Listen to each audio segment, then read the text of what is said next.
परमात्मने नमः।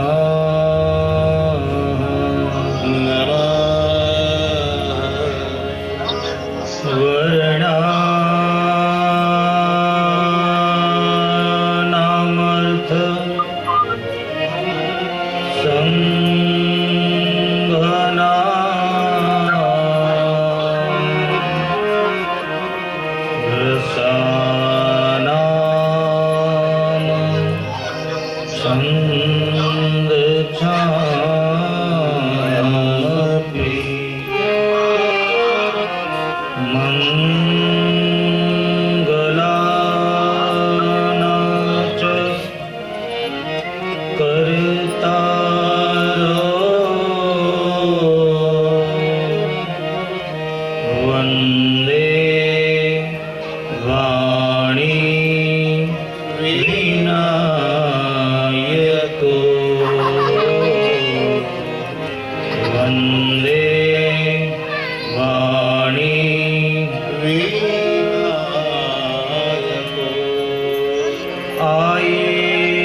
भवन अमंगलहारी द्रवहुष दशरथ आजिर बिहार जनक सुता जग जननी जानकी अतिशय प्रिय करुणानिधान की ताके जुगपद कमलम नाऊ जासु कृपा निरमल मति पायो जासु कृपा निरमल मति पायो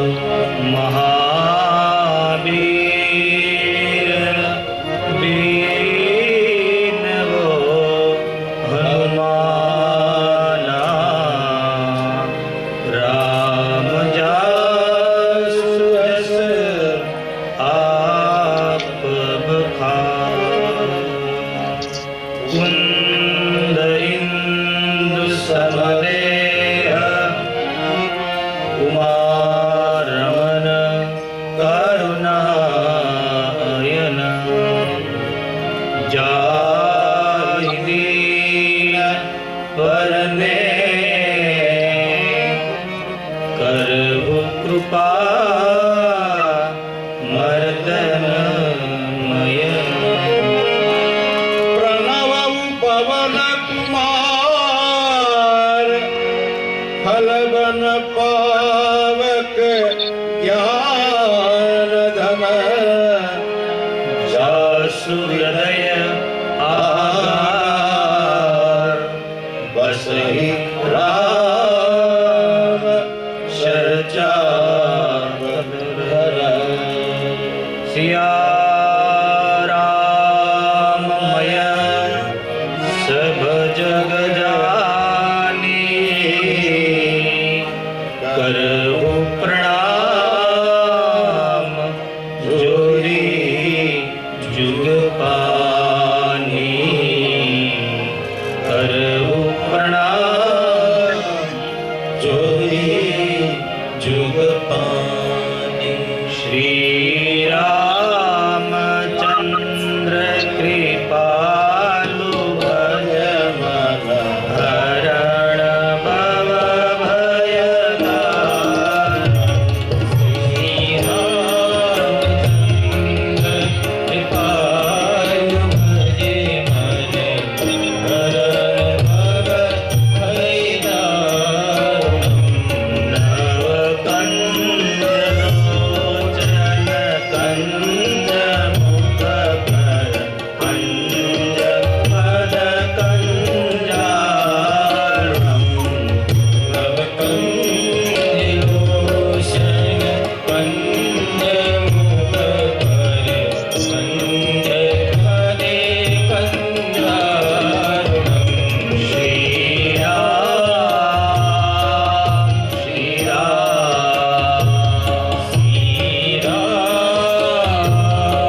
करो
हनुमान जी महाराज की जय।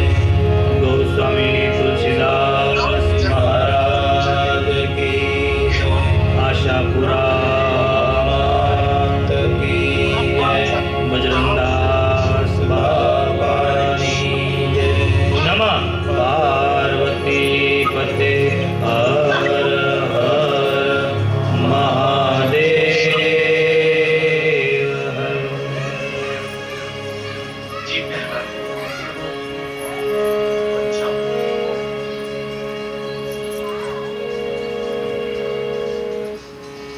परम कृपालु परमात्मा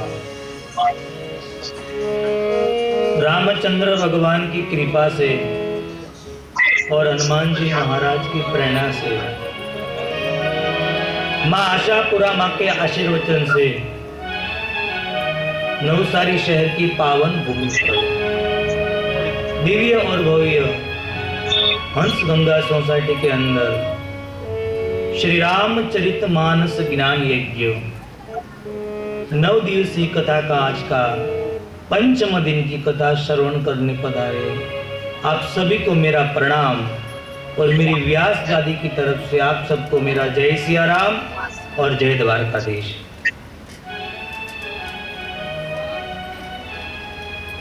परमात्मा की दिव्य कथा का आज का पंचम दिन, 5वां दिन आज। कल भगवान का धामधूम से हमने जन्म उत्सव खूब मनाया, उसी का थाक लगता है। अभी तक थोड़ा लेट आए लोग, कल शायद कथा ज्यादा आ गई थी। ये तो परमात्मा की कथा है साहब, भगवान की कथा है, पूर्ण पुरुषोत्तम परमात्मा राम जी की। मैं पहले दिन भी आपको कहा था, आज भी कहता हूं,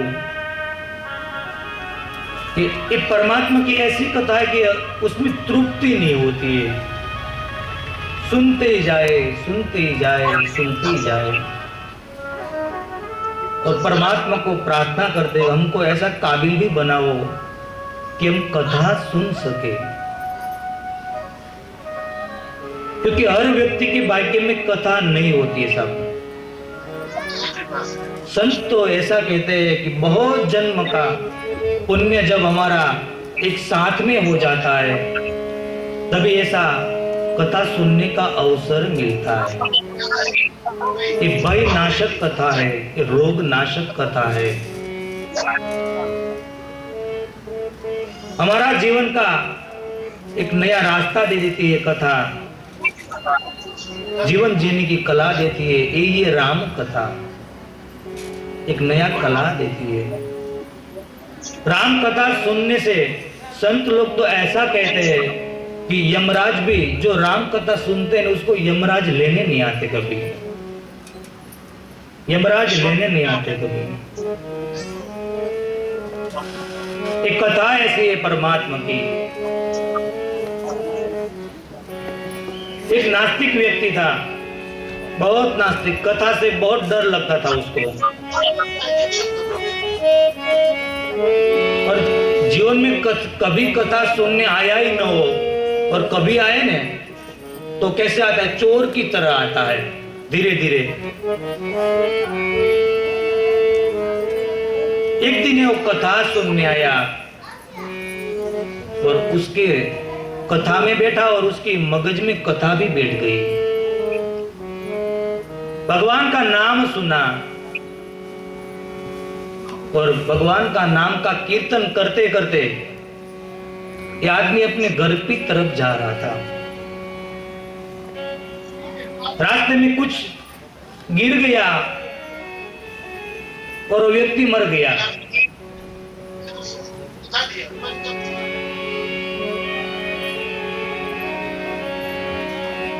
रास्ते में गिर गया, वो व्यक्ति मर गया। उसको यमराज लेने आए। जैसे उसको यमराज ने पकड़ा तो विष्णु भगवान के द्वारपाल, विष्णु भगवान के दूत उसको छुड़ाने आ गए कि उसको छोड़ दो आप। यमराज ने कहा कि ये बहुत अधर्मी व्यक्ति है, ये पापी व्यक्ति है, इसने कभी अच्छा काम किया ही नहीं, उसको तो हम यमलोक में लेके जाएंगे। तो बोला कि बात सही है, पर भगवान विष्णु ने मना किया है, आप उसको नहीं ले जा सकते। उसमें थोड़ी बातचीत में झगड़ा हो गया। यमराज के दूत को विष्णु के दूत ने मारा और यमराज के दूत भागकर यमराज के पास पहुंचे कि आज सृष्टि का नियम का भंग हो गया, हम पापी को लेने गए, ये भगवान विष्णु का द्वारपाल आकर उसको छोड़ा दिया। यमराज ने सोचा कि ऐसा तो कौन सा पुण्य किया है कि भगवान विष्णु के द्वारपाल ने छोड़ाए। खुद यमराज आया, भगवान को कहा कि हम पाप और पुण्य का हिसाब के हिसाब से लोगों को लेके जाते, आपने क्यों ये पापी को बचाया। तभी भगवान विष्णु ने कहा, यमराज सुनो, जो कोई राम कथा सुनता है ना उसको आप नहीं ले जा सकते। जिसको ये राम कथा सुने उसको यमराज के दूत आप नहीं ले जा सकते। इतना ही नहीं, जिसके घर में रामचरितमानस का पुस्तक हो उसको भी कभी यमराज उसके पास आते नहीं है, उसको भगवान विष्णु के द्वारपाल आते हैं। एक कथा का महत्व नहीं सर, भगवान के नाम की इतनी ताकत है। क्योंकि रामचरितमानस में तो लिखा है कि सतयुग में बहुत ध्यान करना पड़ता था, इतना ध्यान में चले जाते, इतना ध्यान में, तभी भगवान प्रसन्न होते थे। उसके बाद आया त्रेता युग, तो उसमें यज्ञ करना पड़ता, जो कल दशरथ महाराज ने किया, पुत्र कामेष्टिक यज्ञ।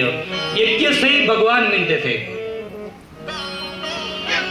और द्वापर युग में बहुत पूजा पाठ करना पड़ता था। पर ये तो कलयुग है, हम ध्यान भी नहीं कर सकते, हम पूजा पाठ भी नहीं कर सकते, हम यज्ञ भी नहीं कर सकते, क्योंकि कलयुग है सब। तो बाबा जी ने उसका सरल एक उपाय बता दिया कि हम ऐसा कुछ नहीं कर सकेंगे, तो हमको करना क्या है भगवान को पाने के लिए? नहीं कली कर्म न भक्ति विवेको અને રામ નામ અવલંબને નહીં કલી કર્મ ભક્તિ વિવેકો નહીં કલી કર્મ ભક્તિ વિવેકો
की जरूरत नहीं है, यज्ञ करने की भी जरूरत नहीं है, सिर्फ राम नाम अवलंबन है।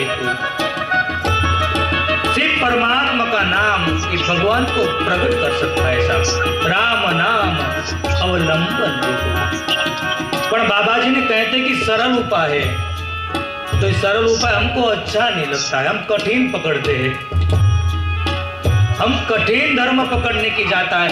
भगवान ने सनातन धर्म का सत्य का धर्म दे दिया था कि धर्म सत्य है, सत्य राम है, सत्य भगवान शिव है, सत्य भगवान कृष्ण है, यही धर्म बताया। पर सरल है ने तो हमको पसंद नहीं आता है। बाबा तो सुंदर वर्णन करते हैं कि आजकल लोगों ने तो धर्म पर एक मजाक की व्याख्या रखती है।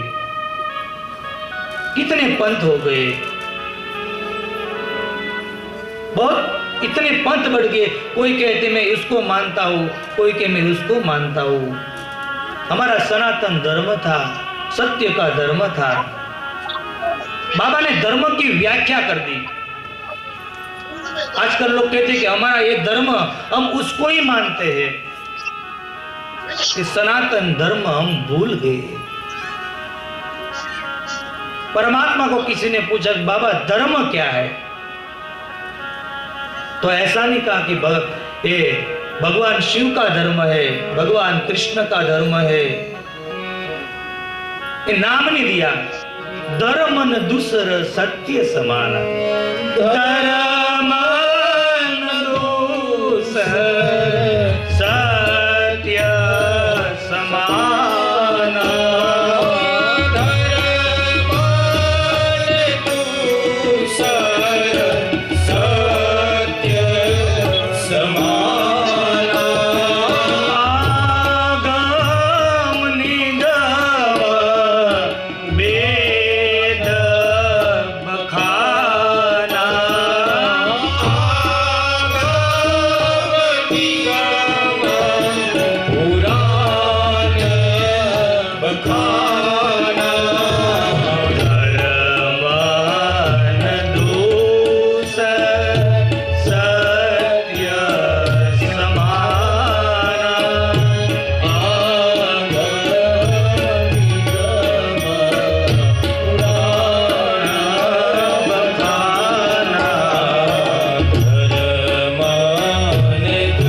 सूर्य समान।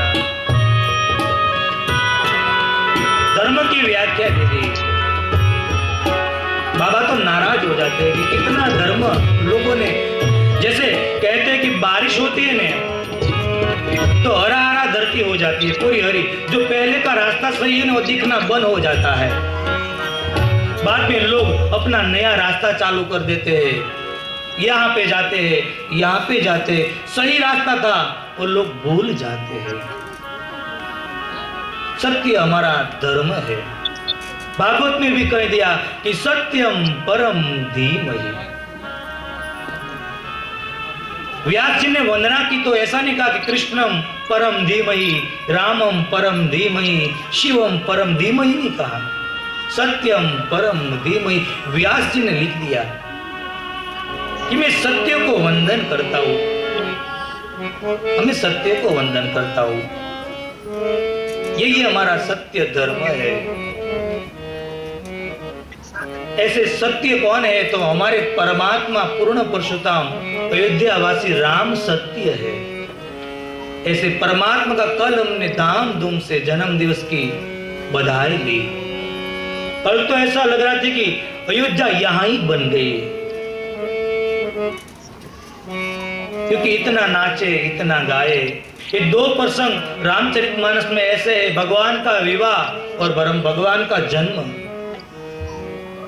उसका जो उत्सव मनाते हैं सब, उसके उत्सव में जो लोग नाचते हैं उसको संसार में कभी नाचना नहीं पड़ता। ये परमात्मा का जन्म है सब। महाराज दशरथ जी ने एक खुशी में बहुत दान दे दिया। शास्त्र में तो लिखा है कि दशरथ जी के पास जो भी दान था ने ये सब धन दे दिया। तो किसी ने पूछा कि क्या उसके पास कुछ भी नहीं बचा, सब दे दिया? तो पर बाबा कहते हैं कल मेरे परमात्मा का जन्म था, कोई बधाई लेता नहीं था, एक दूसरे को दे देते, दूसरा तीसरे को देता, तीसरा चौथे को देता, और अंत में ये बधाई लोग समझते हैं कि आज हमारे आंगन में ब्रह्म आया है, आज हम बधाई नहीं लेंगे, हम बधाई महाराज को देंगे, और सब महाराज को वापस बधाई दे देते हैं। ऐसा सुंदर उत्सव मनाया जा रहा है। भगवान महादेव मां पार्वती को ज्ञान के घाट पर कथा का वर्णन कर रहे हैं। एक तरफ कर्म के घाट पर याज्ञवल्क्य महाराज भरद्वाज को कथा कहते हैं। हे भरद्वाज जी, सूर्य भगवान अयोध्या में देखने आए थे पर थंब हो गए, और बाबा ने उसका सुंदर चौपाई से वर्णन कर दिया। कौतुक देखी पतंग बुलावा, कौतुक देखी पतंग बुलाना, मास निवसते जात न जाना, मासे निवसते जात न जाना, कौतुक देखी पतंग बुलावा, मास निवसते जात न जाना। कौतुक देखी पतंग बुलाना, मासे निवसते जात न जाना। बाबा जी वर्णन कर रहे, कौतुक देखी पतंग बुलावा, मास दिवसती। भगवान सूर्य भगवान अयोध्या में आए, क्यों? कि आज मेरे सूर्य वंश का सूर्य आज आया है, भगवान का दर्शन करने के लिए आए। अस्त होना ही भूल गए, उदय हो गए, अस्त नहीं हुए। एक महीने दिन तक सूर्य भगवान अस्त नहीं हुए। कि हमारे मगज में बैठने वाली बात नहीं है। क्या एक महीना सूर्य अस्त नहीं होगा तो क्या प्रकृति का भंग नहीं हो जाएगा? वहां रात ही नहीं होगी। पर बाबा सुंदर वर्णन करते हैं कि अयोध्या के लोग इतने आनंद में थे ने, उसको पता भी नहीं चला कि कहां एक मास चला गया, कहां रात आई, कहां दिन आई, वो पता ही नहीं चला। कलम भगवान के शब्द के हिसाब से परमात्मा का जन्म कराया, 4 घंटा कहां चला गया पता भी नहीं चला। तो साक्षात जहां ब्रह्म आता है उसी में 1 महीना चला जाता है, तो ये कोई ऐसी बड़ी बात नहीं है। भगवान सूर्य भगवान 1 महीने तक अस्त नहीं हुए, अस्त नहीं हुए। देखते रहेगी कि माँ अभी आएगी, माँ अभी आएगी, परमात्मा को लेकर मैं दर्शन कर लूंगा। 1 महीना बीता, माँ आई नहीं। भगवान सूर्य भगवान थक गए और अपने स्थान पर वापस चले गए। महादेव माँ पार्वती को सुंदर वर्णन करे, देवी हमने आपसे एक बात छुपाई है, मैंने चोरी की देवी। अरे आपने चोरी की? महादेव कहते कि देवी चोरी मतलब किसी का चुराया नहीं मैंने, तो एक बात आपसे इसने छुपाई। क्या? मैं भी उसी वक्त मेरे परमात्मा मेरा ठाकुर का मैं दर्शन करने गया था। आप गए थे? हाँ मैं गया था। मैं अकेले नहीं गया था, मेरे साथ मेरा शिष्य काकभूषणी भी था। मां पार्वती कहने लगी तो आप मेरे को क्यों लेके नहीं गए? महादेव हंसने लगे, देवी मैं चाहता था कि आपको मैं ले जाऊं, दर्शन कराऊं, पर एक बार आपको मैं दर्शन करा चुका, एक बार तो करा चुका। सोई मम इष्ट देव रघुवीरा, ये मेरे इष्ट देव परमात्मा पूर्ण पुरुषोत्तम राम है, मैंने तभी दर्शन तो आपको कराया था देवी, तभी आपने उसके पर चरित्र पर शंका कर दी। तभी तो राम परमात्मा बड़े थे, आज तो ये छोटे हैं, बालक है, आज तो कैसे कैसे वो लीला करेगी और आपको शंका हो जाएगी। मां पार्वती ने कहा कोई बात नहीं, मेरे को लेके नहीं गए, पर वहां आपने क्या देखा ये तो बताओ बाबा। अरे बाबा सुंदर वर्णन करते हैं, देवी मैं और काकभूषणी जी अयोध्या में गए तो कहा कि आप ऐसे स्वरूप में गए थे? तो कहने में ऐसे नहीं गया, हम तो एक संत साधु का स्वरूप लेकर गया थे, जोगी बन के गए थे, जोगी बन के। पर देवी उसका मैं क्या वर्णन करूं, वो तो जिसने नजर के सामने देखा वो ने वही उसका वर्णन कर सकता है, बाकी किसी की ताकत नहीं। इतनी देवी भीड़ थी, जो सीढ़ियां थी ने और रजकण बन गई थी, इतना लोगों का गहारा था, इतने लोग आते जाते थे कि सीढ़ियां की मिट्टी बन गई। हम एक कतार में खड़े रहते हैं, जब हमारी बारी आती है माँ कौशल्या की माँ के द्वार के पास, तो अयोध्या के लोग हमको धक्का मारकर सरयू के किनारे पहुंचा देते हैं कि आपका नजर का क्या भरोसा, आप हमारे अयोध्या के नहीं है। देवी हमने 4 से 5 बार ऐसा किया, हमको धक्का मारकर इस सरयू किनारे पहुंचा देते हैं, कहते हैं कि आपकी नजर का भरोसा नहीं है, हमारी माँ को बहुत समय के बाद ललन का जन्म हुआ है। देवी में क्या है इसको बता सकता कि मैं खुद महादेव हूं, मेरी लीला बाहर आ जाए। मां पूछ रही तो आपका दर्शन उसको कैसे हुआ, आपने दर्शन कैसे किया? बाबा हंसने लगे, देवी हमने बाद में सोचा कि ऐसे तो हमको दर्शन नहीं होगा। भगवान ने प्रार्थना की कि भगवान अभी तू ही कुछ कर सकता है, और भगवान ने शरीर के किनारे पर त्रिशूल लगाया और हर हर महादेव कर इस शरीर के किनारे बैठ गए।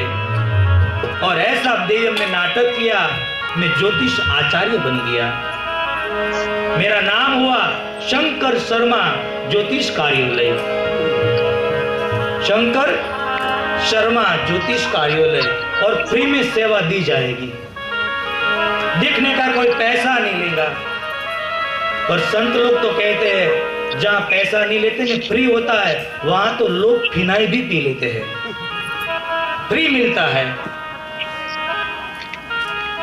और अयोध्या के लोग को पता चला कि कोई जोगी आया है, कोई ज्योतिष आया है। आने लगे, कतारें लगने लगी, कतारें लगने लगी। और महादेव तो हाथ की रेखा भी नहीं देखते, सामने देखकर पूरा भविष्य बता देते हैं। लोगों की कतारें बढ़ने लगी। सुबह से चालू हो जाता है।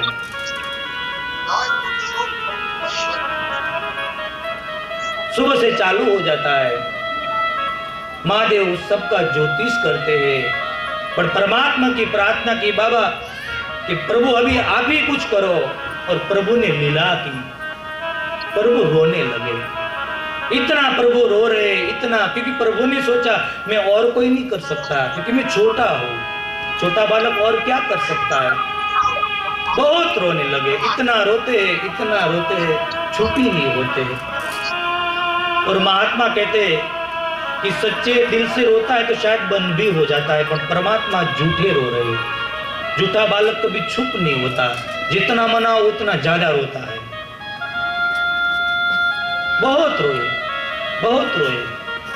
मां कौशल्या घबराने लगी कि मेरा ललन को क्या हो गया, इतना रो रहा है। मां खुद रोने लगी कि मेरे ललन को क्या हो गया। दासी कहने लगी मां तू ख्याल ही नहीं रखती है ललन का, क्या कितने लोग आए, ये सबकी नजर का भरोसा नहीं होता है। मेरे को ऐसा लग रहा है उसको किसी की नजर लगी है, उसको किसी की छाया लग गई है। सुबह से कितने लोग आ गए। मां और रो रही है। महाराज दशरथ जी आ गए। कहा कि मेरा ललन कितना रो रहा है, आप कुछ करो। दासियों ने सब नजर का प्रयोग किया। हमारे सौराष्ट्र में तो बहुत नजर का प्रयोग करते थे। लींबू थी, काला कोलसा थी, सुई थी, दोरा थी, बहुत। पर सही प्रयोग है, क्योंकि भगवान के पास हुआ वही सही होता है। बहुत प्रयोग किया, कुछ भगवान छुप ही नहीं रहे। अंत में महाराज ने कहा, दो दूतों को बुलाया, आप जाओ ऐसा कोई प्रखंड ज्योतिष को बुला के आओ कि मेरा ललन का नजर उतार ले। और देवी दो दूत धीरे धीरे धीरे वो ढूंढते ढूंढते आ रहे थे। उसमें हमारी कतार लगी हुई थी। वो कतार देखकर ये दोनों दूत सबसे पहले आ गए। सब लोगों ने रोका कि हम सुबह से खड़े हैं, हमारी बारी तो आने दो। दूतों ने कहा हम ज्योतिष देखने नहीं आए, हम तो बाबा को मिलने आए, सिर्फ पूछने के लिए। कहा कि पूछना है तो पूछकर पीछे हट जाओ। और बाबा के पास दूत आए। कहा बाबा आप ज्योतिष देखते हैं, आप नजर बजर ऐसा कुछ उतारते हैं नहीं। बाबा ने कहा किसको नजर लगी है। तो कहा कि हमारे महाराज दशरथ जी के वहां ललन का जन्म हुआ है, वो तो बहुत रो रहा है, उसको किसी की नजर लगती है, आप उतार सकोगे। बाबा ने पुस्तक नीचे रख दिया और कहा कि मेरा वही तो काम काज है, ये नजर उतारने में तो मैं पीएचडी बना हूं, ये ज्योतिष कार्यालय तो मेरा साइड बिजनेस है। सिर्फ तेरा ललन मेरे सामने देखे तो उसकी नजर में उतार सकता हूँ। और देवी बाद में तो हमको खुशी खुशी से मनाते हुए अयोध्या के अंदर ले गए। और बाबा धीरे धीरे धीरे अयोध्या में आते हैं। नगर में जोगी आया, भेद कोई समझ न पाया, अजब है तेरी माया, ओ चांद से बड़ा है तेरा नाम, तेरा नाम भोलेनाथ, भोलेनाथ, भोलेनाथ, भोलेनाथ, भोलेनाथ, भोलेनाथ।